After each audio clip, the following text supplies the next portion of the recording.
sistematización y organización de proyectos. En esta oportunidad vamos a trabajar sobre unos apuntes y sugerencias para la propuesta de cambio. Esta ya se había iniciado a trabajar en un video anterior y en una sesión anterior, pero ahora que ya han ido desarrollándola, pues es importante traer a colación algunos elementos. Y eso es lo que vamos a ver en este video.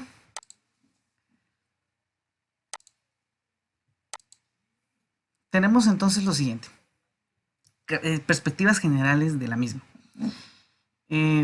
Nosotros necesitamos que el trabajo que elaboremos tenga siempre y no olvide contemplar el aspecto de innovación. El aspecto de innovación nos permite a nosotros que se matice y se involucre verdaderamente la importancia del cambio curricular y educativo que buscamos en el programa. Luego, que precisamente eso propicie una visión de cambio educativo. Definitivamente a lo largo de todos los ciclos que se han llevado a cabo, se han ido trabajando y se han ido asentando ciertos elementos para que esto ocurra. Pero es aquí, en la elaboración de la propuesta, donde nosotros con mayor soltura, con mayor ahínco, debemos de buscar esa visión de cambio educativo. Y eso no lo debemos olvidar a la hora que redactemos, porque ya se ha dicho que se trabaja con base en los resultados de campo, pero es importante no olvidar lo que ya se trabajó en el marco conceptual y sobre todo esa visión de cambio, de cambio educativo, y que realce, como lo dice el tercer elemento, la especialidad del profesorado. Recordemos que ya hay algo que no hay que perder de vista, el elemento curricular. Porque si solo nos enfocamos a contenido de ciencias, quizás estamos logrando algo, pero no estamos profundizando en ello. No perdamos de vista cómo nuestra propuesta puede ser una mejora sustancial a nivel de currículo, a nivel de algo más que solo un proceso inmediato. Hay que tenerlo presente al menos. Y eso nos va a ayudar precisamente a realzar la especialidad del profesorado. Definitivamente. Luego, lo que ya mencionaba, centrarse en lo inmediato. Como hablamos de procesos de formación y procesos que pueden ser meramente de construcción de conocimiento, tanto presencialmente como a nivel escrito, desarrollando quizás algún documento o algún proyecto similar, debemos de tratar de que no solo sea en el momento, sino que se brinden herramientas, se pueda brindar alguna herramienta para que los estudiantes tengan, no solo en el momento que usted ejecuta su proyecto, sino que les pueda quedar en una perspectiva inmediata, es decir, a mediano e incluso un posible largo plazo. Hay que tratar de que eso ocurra. Y las observaciones que se hagan a cada propuesta pues van a ir en función muchas veces a estos aspectos. Luego hablamos de practicidad y viabilidad. ¿A qué nos referimos? Viable en el sentido que usted cuente con los recursos para llevarlo a cabo, para ejecutarlo. Y practicidad también en el sentido de que se cumplan un criterio de parsimonia dentro de su propuesta. ¿Qué es parsimonia? Que se priorice en el uso de los recursos con los que usted cuenta y que se les explote lo mayor posible el beneficio que estos pueden dar. ¿Sí? Entonces buscamos practicidad y que sea viable, sin olvidar, por supuesto, lo importante que debe ser la profundidad que le damos y el aspecto curricular a nuestra propuesta. Luego hablamos de uso de tecnología, sobre todo por la crisis sanitaria que se ha vivido. Es importante que aspectos como la tecnología sean incluidos, porque precisamente hoy por hoy se está reforzando el hecho de que querramos o no querramos, la tecnología ya nos ha alcanzado y tenemos que trabajar con ella, siempre. Y la tecnología tiene dentro de la amplia gama de beneficios que tiene la tecnología, tenemos que nos permite utilizar recursos que pueden ser muy dinámicos para los estudiantes. Y sabemos de que pueden caer muchas limitaciones para los estudiantes para poderlo hacer, pero por eso precisamente se trabaja una propuesta que esté ajustada a la realidad de ellos. Definitivamente usted no va a elaborar una super propuesta que desestime las limitaciones que ellos puedan tener, sino que se ajuste en la medida de lo posible a la realidad de ellos, pero que es posible utilizar tecnología dentro de ello, y es importante que no olvidemos ese aspecto, el uso de poder involucrar tecnología. Esto combinado definitivamente con con recursos pues físicos que no utilicen solamente tecnología, ¿no? El proceso formativo como tal que usted vaya a implementar, recursos físicos o impresos que se puedan dejar. Tenemos que tener una visión holista del asunto, ¿no? Que la propuesta precisamente aborde y cambie esa realidad que nosotros hemos encontrado en nuestro trabajo investigativo de la sistematización. Y en ese sentido, tenemos que hablar de casos concretos. Se compartía en la última clase el trabajo de Mauro Amilcar. Su propuesta se denomina Fortalecimiento de la exposición como estrategia de aprendizaje en el aula. Esta contempla, si nos damos cuenta, habla de fortalecer la exposición. Nuevamente, hay algunos elementos que siempre se deben de ir aclarando. Tal como se lo comentaba él, que aclaremos la exposición de quién, el docente o la de los estudiantes. Y en este caso, pues él va a tratar de enfocarse en ambas. Y dice, contempla como una de las actividades y productos la elaboración de un cuadernillo. Es un cuadernillo que sirva para acompañar al estudiante y también incluso al docente de los roles que tienen y muchas otras cosas. Y una de las observaciones que se ha hecho es que eso lo pueda complementar con un video de modelado expositivo. ¿Qué obtenemos con un modelado expositivo? Podemos ver contacto humano, es reproducible cuantas veces se quiera, y también quita un poco el aspecto presencial que a veces a los estudiantes les representa un gran choque.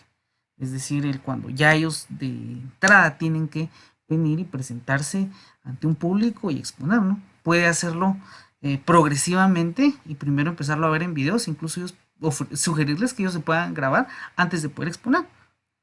Y luego, también dentro del modelado, combinarlo con aspectos teóricos que ayuden a que esa exposición pues se pueda darle una perspectiva más constructiva, más colaborativa, para que obviamente tomemos un elemento tan afín a la escuela tradicional y lo convirtamos en un recurso de nuevas estrategias pedagógicas y de nuevos lineamientos pedagógicos para el ciclo básico. Entonces, definitivamente es importante que veamos esto. Se sugiere que podamos, en la medida de lo posible, trabajar con tecnología. En los casos en los que no se pueda, pues también se va a entender. Pero creo que hoy por hoy se han experimentado con muchos recursos por las demandas que ha tenido la situación que se está atravesando. Y eso ayuda a que también se pueda ampliar el abanico de recursos con los cuales uno cuenta. Y como tal, yo por eso este video se centra en puntualizar algunos elementos de la propuesta, porque recordemos que tenemos un video completo donde abordamos aspecto por aspecto que lleva la propuesta. Pero aquí quiero puntualizar con casos ya de ustedes y agregarles algunos otros elementos para que veamos en qué medida, en qué línea debemos de ir cambiando y trabajando en mejorar nuestro trabajo, ¿no? Entonces, aquí le daríamos, no se elimina el cuadernillo, si nos damos cuenta. Yo no le sugiero solamente que elimine el cuadernillo y lo sustituya por un video, sino que se pueda complementar. E incluso para uno como docente representa un reto poderlo hacer. En algún momento yo recuerdo que trabajando con ustedes en el módulo de liderazgo pedagógico, eh, se les dejaba poderse grabar una nota de voz, solo una nota de voz, presentándose como si estuvieran en una entrevista de trabajo. Y yo recuerdo muy bien que eso siempre genera un reto.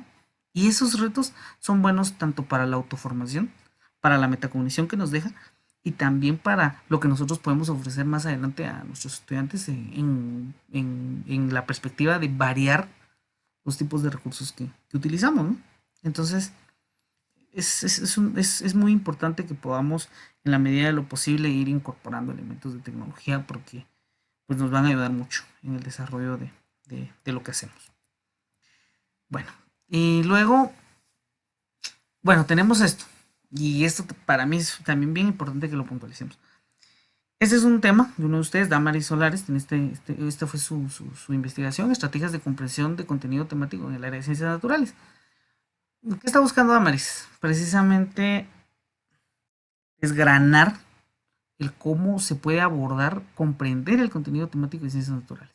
Todos obviamente sabemos y podemos decir a priori, bueno, prácticamente a nivel de experimental y demás. Sí, pero también es importante que se comprenda ese contenido. O sea, a la par del aspecto teórico, perdón, el aspecto procedimental como tal y que ejecuta, que aplica esto, también tiene que haber, tal como lo sabemos, una buena aprehensión de los temas como tal. De lo contrario, no logramos hacer la vinculación correcta entre teoría y práctica.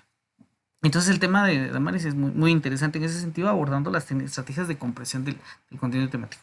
Pero el trabajo de ella me va a servir para qué, y esto ya lo platicábamos en la clase anterior. Debemos necesariamente partir de nuestros resultados de campo para sustentar nuestra propuesta, ¿sí? No podemos hacerlo de otra manera, o sea, lo trabajamos de esa manera para que eso sea sólido, tal como lo establecen los lineamientos de investigación cuantitativa o investigación empírica como tal.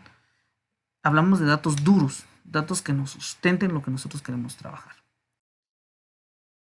Y compartía yo esto. Esta es una de las preguntas de la entrevista de Damaris. ¿Qué tema le impactó más de los contenidos de ciencias naturales? Y esta es una pregunta que es un tanto complementaria, es un tanto de caracterización del problema que ella está investigando. Es importante recordar que ella lo está presentando con mapas conceptuales porque son datos eminentemente cualitativos, que no tiene mucho sentido presentarlos con gráficas porque lo que nos interesa es la profundidad de los datos, todo lo que estos nos ofrecen. Y eso es una técnica de presentación válida que utilicemos en vez de gráficas, pues los mapas conceptuales. Entonces, vemos que dentro de estos temas habla ella de ecosistema, carbohidratos, propiedades de la materia, método científico, pero sobre todo ecosistema. Hay entonces una preferencia a los estudiantes para hablar de ecosistema, también de los carbohidratos, ¿sí? Y entonces, bueno, esto pareciera solo algo complementario, bueno, pero en el momento que Damaris esté sentada trabajando su propuesta, tiene que pensar, bueno, ya definí mi metodología, ya tengo qué quiero, bueno, pero ¿con qué temáticas voy a trabajarlas? Ah, bueno, mi propia investigación de campo me arroja ideas al respecto. Voy a trabajar sobre ecosistema y de alguna manera lo voy a vincular también con aspectos como los carbohidratos, sus propiedades y demás, para que eso precisamente resulte atractivo para los estudiantes. Y no es solo porque yo lo diga. Ah, no es que eso les interesa a ellos, no. Me lo está diciendo mis resultados de campo. Entonces es bien importante que no olvidemos eso. Las ideas que ustedes tengan para trabajar su, su propuesta son válidas y todos tienen bastante creatividad al respecto. Pero recordemos que esto tiene un sentido. El trabajo de campo tiene un sentido y es este, que nos permita sustentar esta propuesta de cambio. Como tal, lo que estoy desplegando, por eso ya lo había mencionado, es tal como aparece en el trabajo. Siempre a todos se les han hecho observaciones y hay cositas que cambiar, algunas cuestiones de escritura que tenemos que mejorar, pero en esencia es lo que necesito que entendamos. Cómo vincular nuestro trabajo de campo con la elaboración de nuestra propuesta y que eso lo triangulemos. Yo lo he mencionado muchas veces. ¿A qué se le llama triangulación? Al hecho de tener distintos métodos de recaudo de información y combinarlo con nuestro criterio. En este caso hablamos de triangular la información de nuestro marco conceptual, la información de nuestros datos de campo y número 3, nuestro criterio y nuestro criterio al observar también. Eso se llama triangulación y es lo que nos sirve para robustecer lo que nosotros redactemos y propongamos en nuestra propuesta. Continuamos. Puntualizando además en algo. No debemos confundir algunos aspectos de nuestra investigación, es decir, de todo nuestro informe, con la propuesta. Y algunos de ustedes ya hacían las preguntas sobre ello y no hay que confundirlo. ¿Por qué me refiero a de confundirlo? Porque dentro de nuestra investigación, dentro de nuestro informe, que es lo que estamos presentando como informe de investigación, pues hay una justificación, hay objetivos, etcétera.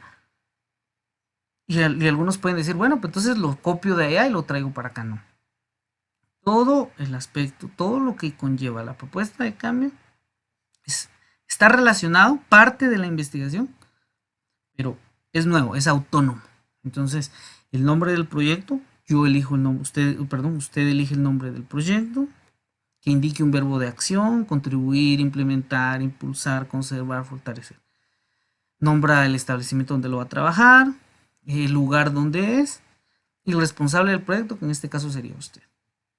La justificación, nuevamente, la justificación no es la justificación que ya versó usted en su informe, no, es una justificación nueva que explica por qué quiere realizar este proyecto y por qué eligió ese lugar. Y esta justificación parte del título y también de los resultados de campo. O sea, hay argumentos para hacer la investigación, para hacer la justificación, hay. Ahí está la información, su trabajo de campo, el nombre de su proyecto, los objetivos que tiene su nuevo proyecto, eso le sirve para su justificación. Luego, hablamos de los objetivos. Deben basarse en la justificación, o sea, ahí hay una doble relación entre ellos para explicar qué se quiere. El general debe indicar claramente qué es lo que quieren hacer y cómo, y los específicos lo que quieran lograr, ¿sí? Las metas cuantifican cada cosa que quieran lograr, por ejemplo, capacitar a 25 estudiantes, involucrar a 8 docentes, gestionar ante 4 instituciones, impartir 3 charlas, etc. Esto ya no voy a profundizar más en ello, solamente lo estoy recalcando porque es importante que contemplemos que no es lo mismo de lo que tenemos ya en el informe final de sistematización. Luego, la metodología, la misma historia, pero aquí debo puntualizar en algo también.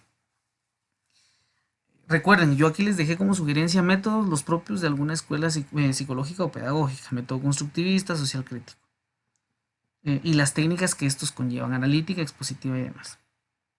Y finalmente las actividades, que obviamente las actividades van directamente relacionadas con los métodos que usted va a utilizar, pero tengamos presente esto, usted tiene que desarrollar ese aspecto de metodología.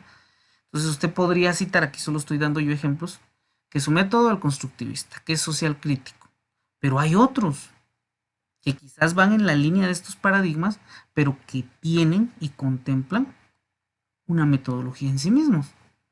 Puedo mencionar entonces el aprendizaje basado en proyectos, la clase invertida, y la clase invertida pues sobre todo nos aborda la diferencia entre los nativos y los inmigrantes digitales. Para quienes todavía no manejan el término, sabemos que hoy por hoy las últimas generaciones de estudiantes se les denominan nativos digitales porque son personas que ya han nacido y tienen su aprendizaje ya inmerso directamente en lo digital. Mientras que quienes de alguna manera no nacimos directamente en la era digital, que nos estamos acoplando, pues nos denominamos inmigrantes digitales. Y la clase invertida lo que hace es precisamente darle el rol al estudiante, pero no solamente porque, bueno, ahora el estudiante pasa a exponer, no, tiene toda una amplia gama de métodos al respecto y por eso puede seleccionarlo también como método para trabajar en su propuesta. Aprendizaje colaborativo, que sabemos que viene de la línea también del constructivismo, pero tiene también sus propios lineamientos. Gamificación es otra alternativa. ¿Qué hace la gamificación? Aplicar algunos principios de juegos para favorecer el aprendizaje, para volverlo dinámico y que vaya cumpliendo ciertas etapas y cumpla los objetivos planteados. También puede ser un método del experiencial de reflexión. Hay algunos temas que sí se involucran con constructivismo, por ejemplo, o social crítico, pero también son muy enfocados a la experiencia y a la reflexión. También puede ser. Tengo presente el caso de la maestra María Eugenia Cumatz, que trabaja sobre la conducta del estudiante y quizás entonces nos vamos por una línea así constructivista, pero que también priorice un método experiencial de reflexión. Entonces, por eso doy las sugerencias, porque hay distintos criterios que debemos de considerar para escoger bien y delinear bien los métodos que vamos a trabajar. Y las técnicas, cada método tiene sus técnicas. Si nos vamos a gamificación, hay una serie de pasos que se van a desarrollar y técnicas que vamos a trabajar. En lo experiencial y reflexivo también. Colaborativo, constructivismo, etcétera, todos tienen. Importante ver eso. Aquí solo dice las propias de cada método, pero cada quien tiene que desarrollarlo. Ahí en su informe tiene que decirme técnicas, ir numerando las técnicas que va a utilizar y por qué las va a utilizar. ¿Y qué son? ¿Y qué son esas técnicas? Bueno. Bueno, y como ejemplo, porque es importante que vayamos contextualizando y aplicándolo. El maestro William Ucía tiene como objeto de estudio herramientas didácticas para la observación de los biomas de la región. Biomas en la región, como él lo dice, está contemplado dentro del CNB y de alguna forma pues se ha ido rezagando y no se trabaja de una manera prioritaria. Y es bien importante, sobre todo en Guatemala, con la caracterización de los biomas que se tienen y de los que se tiene el alcance en lugares como Santiago Titlán y sus alrededores. Entonces, aquí podría yo decir, bueno, con base en sus resultados de campo, él podría establecer una propuesta que metodológicamente surja del aprendizaje basado en proyectos, que delinee todo un proyecto integrado para poder desarrollarlo, quizás inclusive que conlleve una excursión o una visita guiada para precisamente la observación y sobre todo que involucre trabajo de campo para los estudiantes. O sea, no me refiero al trabajo de campo de la investigación, sino que involucre trabajo de campo para los estudiantes, identificando, clasificando, investigando y demás, ¿no? Por otro lado, podría él incluir un proceso de gamificación usando recursos tecnológicos para que se integren los aprendizajes. Y entonces se deja ya el proceso de gamificación y ya pasa a ser o puede pasar a ser metodológicamente un recurso que los docentes, no solo él, sino otros docentes puedan utilizarlo en el futuro y ya está utilizando gamificación. Y siempre todo esto basándose en sus resultados de campo. Entonces, por eso era importante compartir esto para que veamos que hay mucho que se obtiene a partir de los métodos que tenemos y media vez los vinculemos con los resultados de campo, tenemos buena base para poder plantear propuestas que sean verdaderamente de cambio. ¿Sí? Es importantísimo eso. Bueno, finalmente es muy importante recordar esto. Esta información ya fue compartida vía correo electrónico. Son los criterios.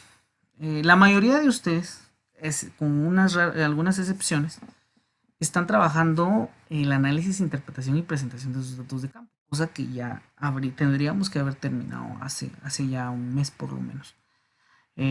Pero hemos venido pues rezagados un poco en ello, entonces les pido que por favor avancemos en ello y que se presente. Recuerden que es una tarea en Canvas también. Entonces para mí era importante recalcar los criterios con los que se está evaluando, porque eso les ayuda a ustedes también a visualizar a dónde queremos llegar. Y entonces, hablando del análisis, interpretación y presentación de datos de campo, tenemos que hay que categorizar los resultados, la presentación gráfica o conceptual de esos mismos resultados, el análisis que usted le dé en contraste con el marco conceptual, era lo que les decía, hablamos de triangulación, el uso de tecnología. ¿Por qué hablo de uso de tecnología? Todos estamos usando tecnología, sí, pero a veces hay gráficas que son muy simples, hay mapas conceptuales que son muy simples, y tenemos el recurso en Word para ir mejorando ese aspecto y que no solamente a nivel de contenido, sino en forma, nuestro informe también tenga y luzca muy bien. Entonces, a eso responde ese criterio de uso de tecnología y que sea claro y coherente. ¿Sí? Porque recordemos, hay que saber comunicar nuestros resultados. Usted lo tiene en mente porque usted es el investigador, pero no todas las personas que van a ver los resultados van a tener presente todo lo que se tenía presente. Entonces tenemos que comunicarle efectivamente al lector, quien sea el lector de nuestro trabajo, con claridad y coherencia los resultados que estamos exponiendo. ¿Sí? Entonces era importante recalcar esto. Luego, la elaboración del plan de trabajo de la propuesta de cambio, o sea, de lo que estamos hablando ahorita, de la propuesta. Ahí ya están los criterios también.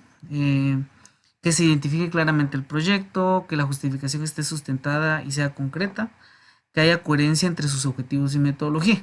Ojo, tiene que haber coherencia. Si mis objetivos me están diciendo que yo quiero trabajar para mejorar constructivamente e integradamente en un proceso largo o un proceso bastante profundo, cierto proceso de aprendizaje, mi metodología no me va a decir solamente, bueno, voy a dar una campaña de concientización que va a constar de una clase.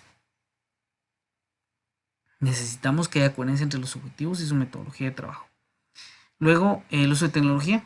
Vuelvo nuevamente, solo que este aspecto de uso de tecnología tiene que ver con lo que ya explicaba, que dentro de las actividades que ustedes tengan dentro de su propuesta, que incluya algún recurso tecnológico, porque tenemos que ya trabajar con ello y adecuarnos a esa parte, en la medida de lo posible.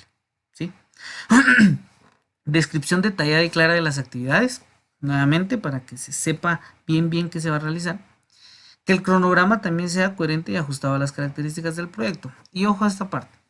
El cronograma, estamos hablando de una propuesta. El cronograma ahorita es difícil poder decir seguramente va a ser en este tiempo porque sabemos que las condiciones ambientales, sociales y económicas no nos lo permiten.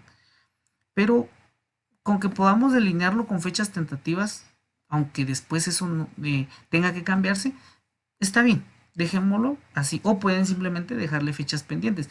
Pero el cronograma de igual forma tiene que tener una estructura ya solo pendiente de llenar los aspectos del cuándo de cada una de las actividades.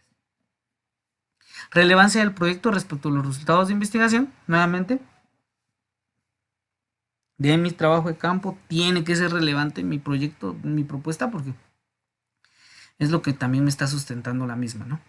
Y finalmente que haya alineamientos de evaluación pertinentes para la valoración del proyecto.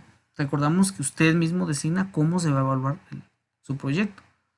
Entonces eso también es importante que lo tenga con claridad porque en investigación, reflexión, acción siempre es clave finalizar el proceso, pero evaluando el impacto que este tuvo y la relevancia que este tuvo. ¿Sí? También se ha compartido la lista de cotejo final del informe. Esta pues ya contiene específicamente todo, portada, contraportada, el índice. En un próximo video y en una próxima clase vamos a estar abordando la elaboración de índices automáticos y propiamente ya la numeración de todos los documentos para que obviamente Word no lo trabaje. Recordamos que las referencias bibliográficas lo hicimos de esa manera y a todos creo que les ha simplificado el trabajo. Y de igual forma lo tenemos que hacer con el índice y los demás aspectos. Entonces esta lista de cotejo final ya se ha enviado también porque es lo que vamos a evaluar en la entrega final del informe. Y finalmente esto, el trabajo de campo, para quien no lo ha logrado realizar, ya me comuniqué con varios, pero también es importante nuevamente mencionarlo. Yo lamento mucho que se haya tenido que prolongar con algunos esto, porque se tuvo buen tiempo para haberlo trabajado, pero algunos no avanzaron bien a tiempo y nos alcanzó la crisis que se está atravesando sanitaria. Entonces, sí se nos ha dado como instrucción que puedan al menos comunicarse con al menos 3 estudiantes o 5 para obtener los datos. Puede ser a distancia, por teléfono, internet u otro medio. Por favor, pido la comprensión de quienes no lo hicieron, porque también tenemos que nosotros entender que también hay una responsabilidad allí, puesto que no se trabajó en el tiempo que se tenía y la mayoría sí pudo pasar sus instrumentos, pero los pocos que no es porque también no se pudo ir avanzando conforme iba el cronograma avanzando. Estas son indicaciones importantes que las autoridades del proyecto han dado, por lo que ya mencionaba que se tuvo bastante tiempo antes de la crisis. Y luego también recordar que algunos no me han enviado avances en su informe final. Recordemos que eso es un trabajo bien amplio. Requiere que se revisen las cuestiones de forma, escritura, márgenes, citado, lo cual lleva mucho tiempo. Y luego contrastarlo con la revisión de contenido, de fondo. La coherencia del trabajo, que cumpla alineamientos científicos y demás. Entonces, por favor no lo dejemos de último porque definitivamente es algo que lleva tiempo, tanto para ustedes que lo elaboran como para uno que lo revisa. Entonces procuremos ir enviando estos avances.